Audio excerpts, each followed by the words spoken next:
دوه څیزونه خبرې ځان سره یاد ساته. تاسو به چېرته په زندګۍ کې خفه نه شئ. انسان به چېرته هم نه خفه کېږي که دی په دوو اصولو باندې عمل وکړي. په څو اصولو؟ په دوو. کم کار چې د په اختیار کې دی په هغې کې به سستي نه کوي.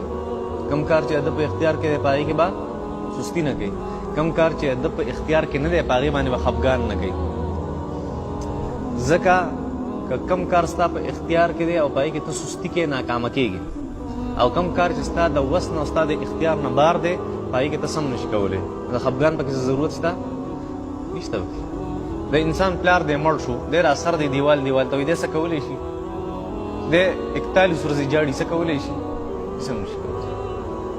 هلکه یو کار چې ستا د اختیار نه بار دی په هغې خفه کېږه مه، او ستا په اختیار کې چې یو کار دننه دی په هغې کې سستي مه کوه. ته به چېرته ناکامه نه شي، ته به چېرته هم خفه نه شي، ته به چېرته هم د ټینشن مریض نه شي، د ډپریشن چې یاره ما ته دا مسله ده، دا به څه کړي، دا به څه کړي. نه نه، کوم کار ستا په اختیار کې دی هغه مکمل محنت سره کوه. کوم کار ستا د اختیار نه بار شي بس په آرام کښېنه. الله جل شانو دې آیت کې دغه اصول ښیي. نبي علیه الصلاۃ والسلام یو کار ستا په اختیار کې نه دی که نه، هدایت د چا په اختیار کې دی؟ د الله په اختیار. که زه وغواړم دا ټول خلک به هدایت یافته کړم،